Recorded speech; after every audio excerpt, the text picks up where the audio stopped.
December 11th? December 10th. It's December 10th, 2019. I'm Gökhan Karakuş from the GAD Foundation, and we're here to do an interview with Hanif Kara from Adams Kara Taylor II from London, and also Professor of Practice at Harvard University Graduate School of Design. We're here in Istanbul on the Bosphorus. And we're going to discuss a little bit about what Hanif does. I've known Hanif for about 10, 15 years, I think, and discuss a little bit about the nature of architecture, design, and engineering as we go in to the 2020s, which is next year. So Hanif, thank you very much for your time. This is one of your frequent trips to Istanbul, correct? You're here? Correct, yeah, it's my second favorite city after London. Second favorite, okay. So what do you like about Istanbul? London is favorite.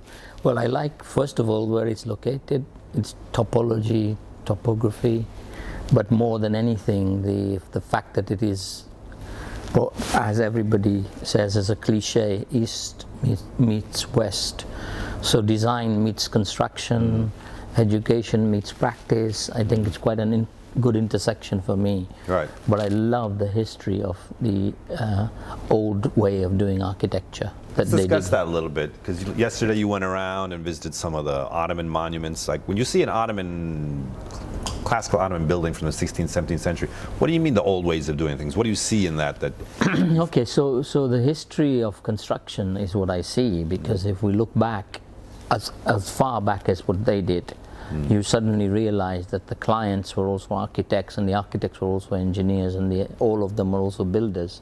So there was this singular patronage of, sometimes motivated by construction, sometimes by symbolism, or sometimes by power. But this united approach created some incredible progressive ways of thinking structurally and from a design perspective. And what has happened over time, I think, is this is fragmented. So you now do not get that whole joined up thinking. You might get a great client, but he doesn't always work with a great architect. That I find you can see that visually here. So the combination of the client, the architect, and the engineering being almost the same social body is what you're talking about. Exactly. And also all motivated by making great places for great people or community or symbols. So they all have a common goal, which is less differentiated compared to some of the goals put in place by urban designers and planners, where they will typically divide regions or areas and specialize, like a tall buildings district or a design district. Whereas in the old days, I think what I see here is the history of how we used to be, then coming together with how we shouldn't be. So let's talk a little bit about how we got to this point. I mean, I did some work with you looking at, for example, the history of architecture for industry. So, in the late 18th century, various engineers started putting up bridges that then became later, in the 19th century, the means for a certain type of industrial architecture that then became a mode of architecture in general, and steel and glass and these kind of things like this, which led to a kind of fracturing of the nature of building towards this very much this, I don't want to call it engineering aesthetic, but taking that engineering aesthetic and moving it into modern architecture. And now this is being questioned to a certain extent. Can you discuss what because your practice talks about design engineering. Yeah. Can you say, well, what is exactly design engineering, and how does that respond to some of these dynamics of architecture and engineering in the West in the last 200 years? First thing is that everybody uses the word design loosely, to the point where engineers who claim to be designers at times are highly technical and allow no space for doing things that are not necessarily optimal from a structural point of view, but are better aesthetically or might be contributing a value in a different way. Right.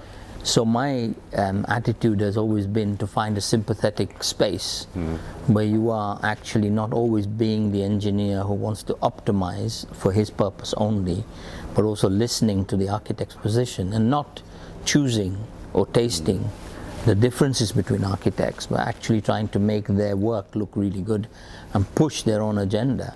So that's what I mean by design. It's more than science or technical competence. It's a critique of the way they're working at different levels: aesthetic level, probably practical level, budgetary level. And education. Hence, I'm teaching in the field of design rather than teaching in the field of engineering, because I think this intersection between academia design and academia design practice, all those intersections are where there's a lot of innovation. There's space to move without being killed by rules and regulations, and you can actually invent more. So that's what I mean by the space in design there. But you don't ever, for example, I mean, we have this history of these major figures coming from this kind of engineering approach, like going back to people like Buckminster Fuller and then Cecil Baumann, these guys that made an attempt to also design things and make a larger social. But you've been very careful not to kind of step too far into that space and saying, I'm the designer. Can you explain that and why you're hesitant to completely move into that area? Yeah, no, I respect what they've done, but I refer to them as engitechs and archineers. That hybridity is, in my view, a negative property. Usually, hybridity creates some kind of pluralism and beauty, but in that field, I have felt always that to be a really great engineer and really good at technical stuff, you cannot really also be excellent at design, because that's a looser, or at least the architect's position, which is more towards art. And for them also, they need to be excellent at architecture, but know a little bit about my field, so we can work well together. So I've never wanted to step into the role of an architect, and I've been critical of it because I think it does. It has only happened largely because of the weakness of the architect. So strong engineers have taken that space and tried to do everything again, but they're quite often ill-qualified, and then it becomes about taste, because some of these people have been tasteless in what they've produced, and the work they do is ultimately, it comes across quite often when you look at bridges. When there's an architect and an engineer involved in a bridge or a large infrastructure project, compared to only an engineer, you see the difference, and vice versa. In some situations where architects have never engaged with an engineer, what they produce, it could have been a lot better. So I don't step into that role. Right. The taste issue, gets you into this very slippery slope of, what is taste, what is good taste, what is bad taste. And just because you mentioned it, I want to ask, you see the changes in taste over the last, 20, 30 years. Yeah. And this issue of taste, it's important, but why would a young architect, for example, today, should they be interested in taste and character in architecture? Well, because I do believe that to regain their position as a primary discipline of the built environment, they have to have many strengths, and I think taste and judging taste is one of them.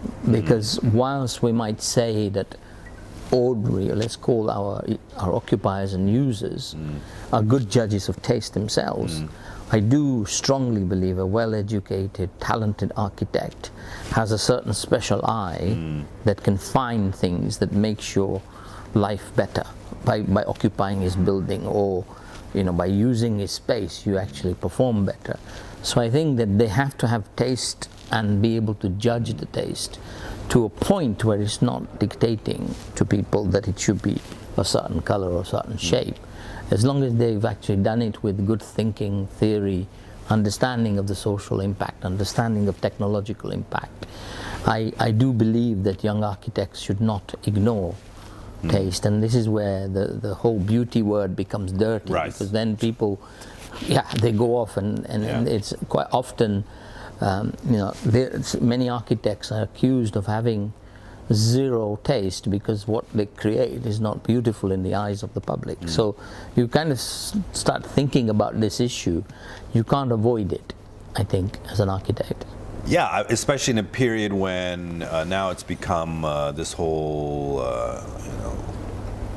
we're in a kind of Instagram visual art daily generation where the image is very much dictates a lot in the mind of young architects and designers. And just a quick question with regard to that. I mean, you're coming from a discipline which where it expresses itself through plans, but now we're living in a time of images. Yes. How do you find that? Because plan requires a certain amount of mental, spatial abilities. And not just in terms of the profession, but this last period of over imaging, over iconography, do you see it? How do you see this issue? I first of all, I'm a technologist just by discipline, so I have been always keen that we use technology in a progressive way, and progress obviously is good for society. So I'm a real fan of all the technologies, and the media now that is moving at a pace where decisions are made instantly by looking at image instantly bothers me, because I think that at times it is so instantaneous and so temporary. Yes.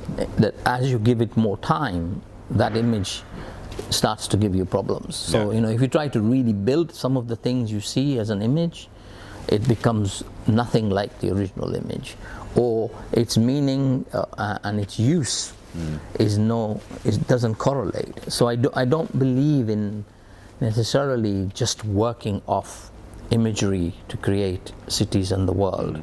Yet I'm quite conscious, and I'm part of the world that is also using image to promote design, or using image to promote business, or using image to define themselves and identify. So I think from that perspective, young architects and the next generation have an opportunity to leapfrog their careers and their thinking by selectively using this as a technique, just like we used plans. You can use images as a narrative over time, but I'm not convinced too many of them are using that, and the ones that are, I fear that their audience is kind of looking at them and assuming that there is a deeper meaning to it, and the audience is giving them more credit than it deserves at the moment.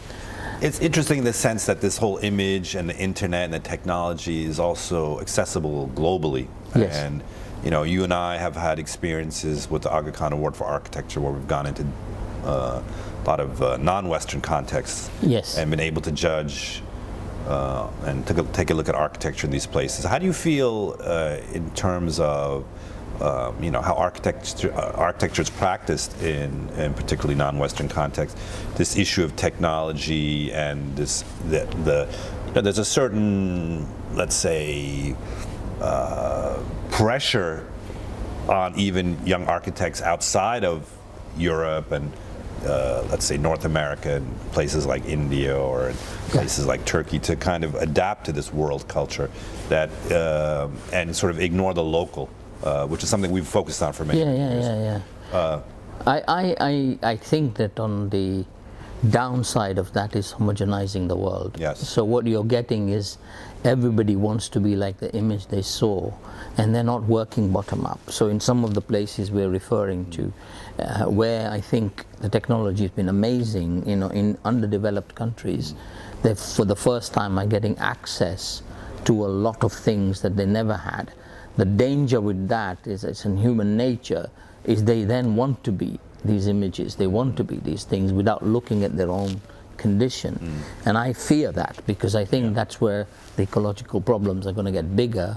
Because take, for example, Africa. I've been working in Africa where you've done a school there. Can you describe that experience? Because I think this ecology and this issue of building in these contexts. Yeah, they want steel and glass because they've seen imagery that's relating to that. And when we refer to them and say, look, let's look at the vernacular, let's look at bottom-up construction in your world, there is a kind of concern from their part that that will mean that they're still uncivilized. Right, right. And I think this is the danger of it, in that in those kind of places that you're talking about, the bottom-up ideas that architecture was based on, like we see here, are disappearing because they want a top-down version from Instagram or Facebook or something, without having thought at the long-term consequence of that.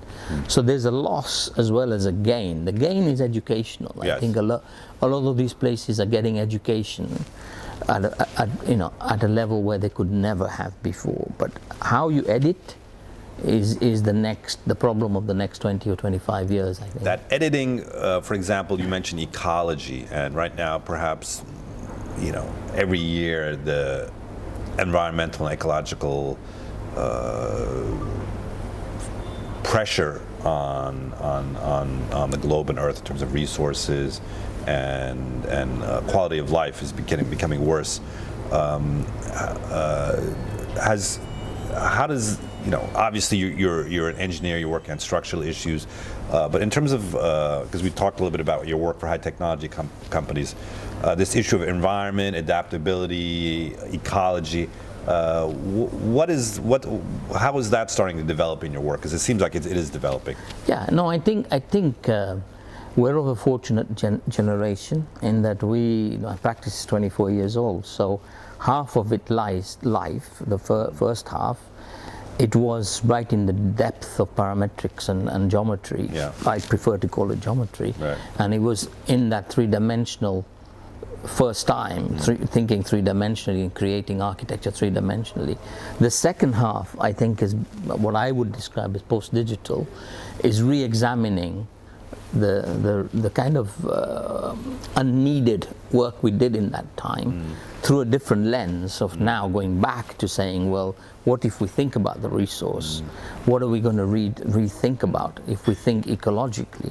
And we're finding ourselves continually now, apart from the regulations and apart from the general knowledge on climate emergency, that we're much more careful. So, for example, we've done several towers in London where instead of knocking them down, one particular one that started the whole thing on an 18-story tower, we've added 12 stories on top. So we've used the technology that we got in the early days of technological advancement to re-look at recent constructions and say, how can we make them better rather than just killing them and losing all that embodied energy. So that's one example, the reuse of what we have both above ground and below ground. The other way it's working for us, I think, is the examining of materials in a way, because concrete has suddenly been recognized as one of the worst materials. Yeah, it seems to be the perfect storm of concrete and reinforced concrete the last 70 years has starting to be questioned. It is. But my own version of that is that it was because it was necessary to build quickly, and that was it. Now concrete is being re-examined. I mean, I think there will be a moment, even within the next 10 years, where concrete will reinvent itself to be climate friendly and not dump so much. It's already happening because it's a material that won't disappear. So we're part of that group that is also looking at how we use high strength concrete. How can we carbon capture, or do we re-examine timber again and see how could we make some of it timber, some of it concrete, and look at an ecological cradle to grave story rather than just producing the work every time. And you're having a conference in Harvard next year on timber. That's a specific thing about the aesthetics of mass timber, because one of the problems of any of these trends is whenever there's a mass concern, some people take advantage of that. So I've noticed with my colleague Jennifer Bonner, we did a house in Atlanta with CLT, and we struggled to get the material from the US and Canada, despite the fact they have so much timber. It came from Europe, because the European timber is advanced. But when you look again, you start to realize it's an industry-driven material because it's in a rush.